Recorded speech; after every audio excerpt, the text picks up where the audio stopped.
Thank you, Daniel.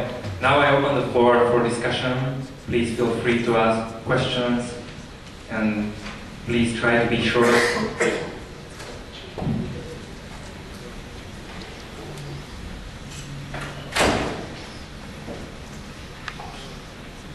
Som sa chcel spýtať pána profesora z Bulharska, či radil v bulharskej vláde v spore o regulácii cien elektriky s českou firmou. A jak to skončilo, lebo bez tým som nejak stratil kontinuitu toho procesu. Ďakujem.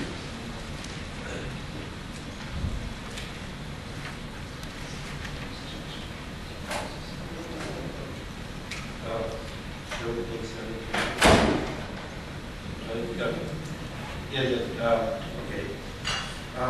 This is the result of the false economy, of the European Union. So the electricity prices were rising in the last 3 years because of two reasons. Number one is the green energy or the energy policy of the European Union. And the second was the Russian company Rosatom, which is the former Ministry of Nuclear Energy of the Russian Federation. On the contract with Bulgarian Socialist Party government, wanted to build a second nuclear power station, which was totally unnecessary and unreasonable as an economic project. So, because of the simple reason that Bulgaria produces more energy per capita than Russia, and it cannot sell roughly 40% of what it is producing. So, but anyway, the costs were rising and somebody had to pay for this. So there were two reasons, as I said. But the background reason was that the Russian company Rosatom, they wanted to have protests in Bulgaria on the electricity prices because they believed that Bulgarians will trust Rosatom, that the Rosatom prices will be lower than the local prices and the European Union prices, which is impossible. So, at the end of the day, the friends of Russia in Bulgaria, several political parties, they managed to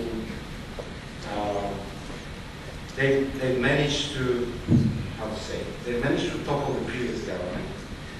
But what we managed to do as a counteraction to this is to induce proper rationale, make the cost-benefit analysis, invited the European Union and invited the World Bank, and eventually they proved that those reasons which were mentioned as a reason for the increase of the electricity prices in Bulgaria, mainly the Czech company EVN and another company, a German company which owned the distribution lines, had no role in the electricity prices rising. So Czech or Czechs is not involved at all. Austrians are not involved at all. So this is the conclusion. Nobody already trusts these myths which were disseminated in February and which toppled the government. So what we managed to get out of it is that the Socialist Party was discredited. They were running a campaign to abolish and dismantle the flat tax. So what we won actually from this process is that we kept the flat tax, which is very important. Thank you, President. Other questions? I would like to ask you, what is your opinion on virtual currencies, like for example Bitcoin, and a possible opening of a banking market in this sense? I wrote a book back in 1999 on digital money and electronic currencies. I was greatly in favor of them then, I'm in favor of them now, because we have a state monopolies on currency. We know monopolies are bad. We just looked at the mess the central banks, the ECB, the US Fed, the Bank of Japan, are getting the world in now. We need competition. Bitcoin is a brilliant innovation. It's more of a software innovation, but because we do have the anonymity and it appears that it's very secure. From an economist standpoint, because it's not attached to anything real, I have some problems with that. It may or may not work out, but you want to encourage these money innovators. The problem is the governments are now clamping down on Bitcoin. A couple weeks ago, a part of the U.S. Treasury called the Financial FinCEN, Financial Crime Unit, Financial Crimes Network, indicted one of the users or wholesalers of Bitcoin for money laundering. It's not even a legal tender. It's not money as governments normally define it. And also, our Commodity Futures Trading Commission said they wanted to regulate it. They have no basis in regulating it. It's not a commodity. But you have governments coming in who want to take control of anything that might compete with the state currency. But having these kind of innovations and having private entrepreneurs develop alternatives to government money is a wonderful thing, both in economic stability and freedom.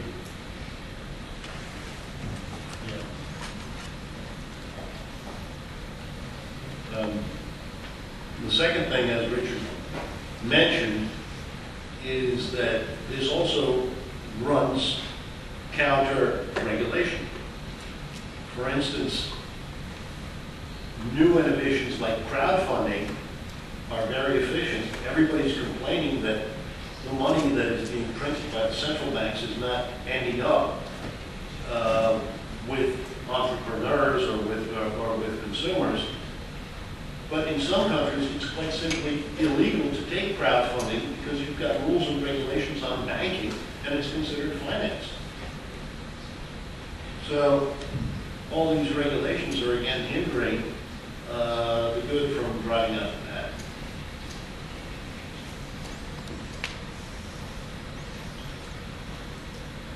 Thank you. Other questions?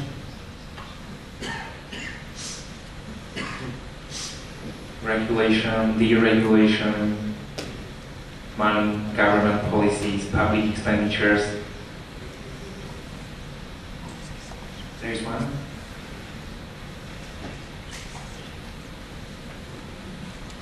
Chcem sa spýtať na váš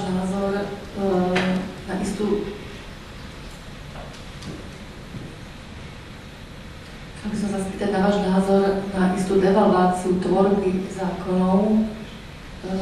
Napríklad na Slovensku určite tento problém v Amerike nemáte, ale my sme napríklad ako ekologické organizácie protestovali proti dotáciám za drevoštiepku alebo za spaľovanie drevoštiepky. Napriek tomu, že sme ekologické organizácie, sme upozorňovali práve na ten druhý aspekt dopadov negatívnych, či sú to už povodne alebo výruby stromov. Čiže ten vplyv ako keby odbornej verejnosti na tvorbe zákonov je na Slovensku takmer minimálny. Väčšina týchto možnej regulácií a ich zákonov sa tvorí mimo verejnosti a nie je tam ako keby, je to devalvácia tých zákonov. Také máte vy nejaké zábrany proti tomu, aby tvorba zákonov bola v podstate vecou len politickou a nie nejak trošku obmedzovaná, aby nebola taká devalvovaná.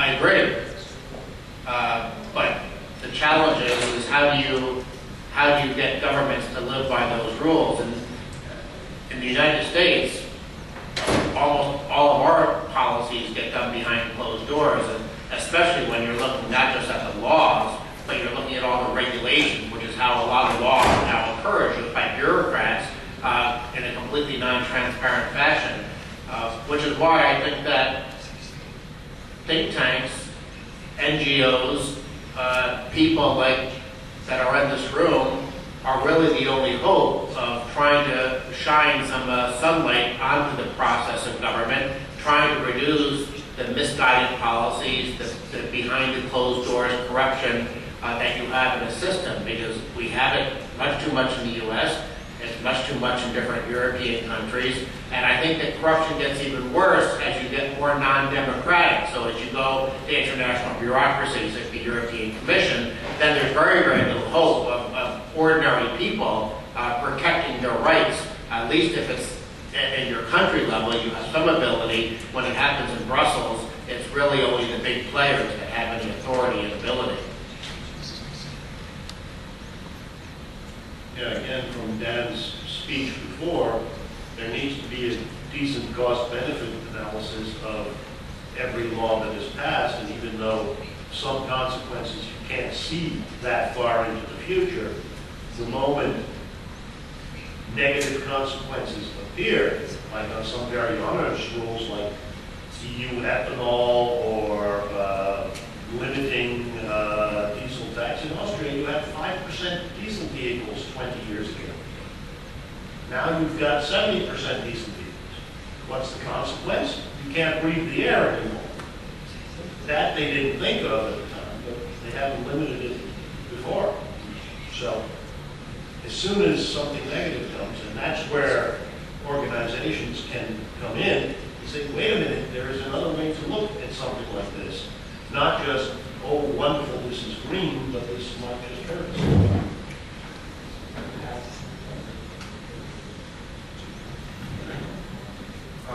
So one of the things related to the environmental regulations is deterioration of the European Union law. So at the beginning of the 90s, I was a member of the Constitutional Assembly and the chairman of the Environment Committee. And I remember with Slovaks, Hungarians, Poles, we were working into the direction of implementation of sort of anticipating the European Union law to apply those regulations we had at the beginning of the 90s. These were the Environmental Impact Assessment Directive, which is 337 Directive of 87, and then 1991 Directive 313 on environmental information. So we basically had at the beginning of the 90s, we had better environmental laws which did not prevent economic rationale, economic reforms, and were counteracting central planning in the environment. So then in 2000, 2001, 2002, these two directives were amended by the European Union, and now they are much worse than those two directives I mentioned before. Especially the environmental access to environmental information directive 313 of 91 was requiring that the end result of a given regulation or environmental policy action being envisaged and calculated in terms of costs and benefits. And because of we were taking into account the end result, there was no prohibition on the access to information and all these procedures and cost and benefit analysis in these regulations. That was changed, and now we have the so-called Arcus process or the Arcus Convention, which in fact imposes access to environmental information regulations, which are much worse than what we had in the beginning of the 90s. So I was living through the entire this process, and I'm telling you, the law is actually deteriorating. The European Union law is deteriorating, and the European Union law is a source of 80% of the Slovak regulations. So the rest of the regulations is your job, but the European Union law is responsible for 80% of the regulations in Slovakia. This is not the case in Bulgaria because the Bulgarian government is mostly the Slovak government, so it's another story.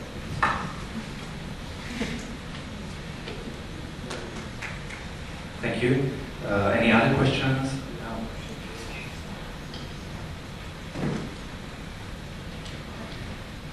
Ivan Kon, Konzervatívny inštitút. V teórii toto vyzerá, alebo teória bola taká nejaká, že v demokracii prebieha súboj medzi pravicou a ľavicou. Ľavica to sú tí, ktorí zvyšujú dane, aby mohli viac rozdávať, a pravica sú tí, čo znižujú dane. Keď sa pozrieme na prax, tak vidíme politické strany, ktoré sa tvária ako ľavica, ale už veľmi nezvyšujú dane, lebo už ich veľmi nebude zvyšovať, ale stále chcú rozdávať, takže si požičiavajú. Potom máme strany, ktoré sa tvária ako pravica, ktoré neznižujú dane, ale tiež chcú niečo nejakým spôsobom rozdávať, tak tiež si požičiavajú. Otázka je, či teda v dnešnej demokracii v tej forme, ako funguje v Európe alebo v Spojených štátoch amerických alebo v Severnej Amerike, je nejaký priestor pre politikov, ktorí budú naozaj presadzovať liberálnu ekonomiku, to znamená, že nižšie dania, menej regulácií, alebo proste v tom súboji s ľubou v podstate sú bez šance.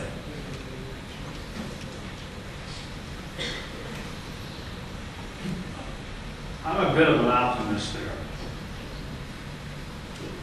We have the rise of classical liberalism again. There was an article, I think in the National Times just the other day about, in England, young people look at themselves as classical liberals, or what we refer to as libertarians in the United States. Because the state, as it gets bigger and bigger and does all these things, increasingly becomes discredited. And I think this drives people away from the idea that the state is going to be this big provider, because most people understand much of it's a fraud. In the United States, we've had the rise of libertarianism, not as a separate political party, but it increasingly acted in the Republican Party and even some in the Democratic Party. And you've got many politicians who openly call themselves libertarian. There's one fellow, Senator Rand Paul from Kentucky, who is a very credible potential presidential candidate in 4 years or 8 years. He's an eye doctor by training. His father was a very well-known libertarian member of Congress. But Rand Paul has got the intellect and he's got sort of a political knack, I think, that he might actually pull it off. And these things swing back and forth. So government won't grow forever. I mean, we had the revolution, of course, in this part of the world 20 years ago because government became dysfunctional and people had enough. Hopefully government won't have to get that bad before we have the numbers swing back with the pendulum. So in the long run, I'm optimistic, but part of that is that everybody in this audience and all of us keep up the effort to try to explain good economics and the downside of too much government spending, taxation, and regulation. Let me give a pessimistic view on this. There's a famous libertarian bumper sticker. Democracy is 2 wolves and a sheep voting what to have for lunch. And the skepticism that libertarians have is that what you really need to have, what you should have is what America's founding fathers set up, a constitutional republic where government was very limited. So it didn't matter if 90% of the population wanted to take away your right to free speech. You had free speech in the Constitution. It didn't matter if 90% of the population wanted to take your money for a subsidy. The Constitution didn't give Congress any of that authority. Unfortunately, the document that our founders gave us in America has been eroded because the courts in the 1930s began to stop protecting us from bigger centralized government. So now we're in a situation where there's a race. There's a race between, will people wake up as they see the welfare state collapsing in Greece, in Spain, in Italy? Will people wake up and realize we better figure out some way to limit and control government? Will they wake up? Will they succeed? Will they change the political system? Or will the system collapse before they're able to save it?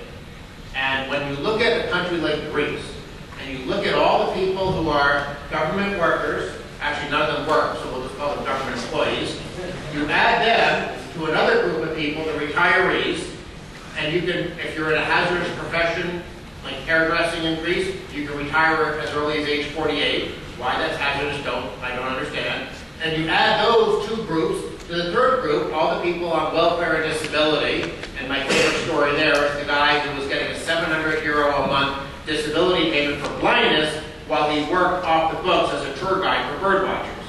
So if you add up all the people on welfare and disability, with all the people retired on the government, and then all the people employed by the government, you have more than 50% of the voting age population. How is Greece ever going to save itself? Logically, they should. If you're a tick or a flea, it's not good for you if the dog that you're on dies. So if you're living off the hard-working, the people who actually work and produce in your country, you want to understand that you don't want to kill them. But why would any one person who's living off the government decide to live off the government less? It's a tragedy of the commons issue. Why should you, oh, look, I can take advantage of this welfare program, or I can scam this disability program, or I can retire at age 53 because I'm in a certain protected category. No one person has an incentive to back away from being greedy on the government. And so I'm very pessimistic in the long run that a lot of European countries are going to descend into social chaos, disarray, rioting. What was that Mel Gibson movie, Mad Max, like Australia after the apocalypse? I really am afraid that some European countries are going to be like that because the majority of the people abusing the democratic process are going to continue to steal from their neighbors until it's too late. And by the way, America is only 15 or 20 years behind some of those European countries. That's my pessimistic scenario. I don't want it to happen, which is why every single day when I wake up at the Cato Institute, I'm trying to fight against this. I'm glad that there are other Richards in the world who are fighting against it as well. But if all of us don't work a lot harder, we're going to have a very, very frightening future. So that's your cheerful thought for the day. I guess I'll compromise on those two statements. Unfortunately, people are less afraid of what happens far away in the future as what's happening now. And to stay with the government, people have realized that, buying a Greek government bond can lead to your losing money. What a lot of people in Europe have not realized is that they actually own huge amounts of European government debt. They just happen to be called your pension. Because these pay-as-you-go schemes are the government owing you money. And in all likelihood, the way it is, the government owing you money, it can't pay if they don't do some changes now. And absolutely regarding your question, what's the left wing and what's the right wing? We want them to be smart economically. Two recent heads of states and American presidents, Mr. Clinton and Mr. Schröder in Germany, actually made far smarter political decisions, even though they're considered left-wing, than a lot of conservative leaders with their tax and spend ideology. So be careful when you label somebody on the right or the left. It's a matter of doing the fiscally smart thing to do and keeping our children on the right track. So, in fact, the flat tax, 10% flat tax in Bulgaria was introduced by a leftist government after, of course, 10 years of campaigning. The campaign started together with Jan Orbits and the Slovak Taxpayers Association. But you did it faster, and probably because of that, you changed the system faster. We are still keeping the system in place. But it was introduced by a leftist government. As we are running out of time, I would like to finish this panel, and I would like to thank our panelists for their contributions.